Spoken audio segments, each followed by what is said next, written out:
Magandang araw sa inyong lahat mga ka-viewers. Isang magandang balita ito para sa mga nagmamahal kay Reyna at Ate Roda. Bago natin ipagpatuloy yan, huwag natin kalimutan suportahan ang ama ng Kalingap na si Val Santos Matubang at si Kalingap Rab.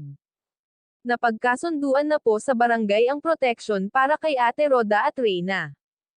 Hindi na po basta-basta makukuha ni Lolo Nestor si Reyna at may kasunduan na ito sa barangay na hindi na niya makukuha si Reyna kahit anong oras na gustuhin niya.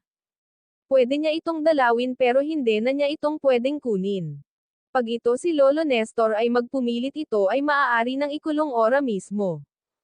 Dahil kung maaalala nga natin itong si Ate Roda ay nagkaroon ng phobia kay Lolo Nestor na baka anumang oras ay pwede na naman sila nito sugurin at sa pilitin kinukuha si Reyna. Iyon ang ayaw na mangyari ni Ate Roda. Sa ngayon hindi na nag-aalala si Ate Roda at may protection na nga siya ng barangay. Dahil maraming haka-haka na hindi titigil si Lolo Nestor na hindi makuha si Reyna.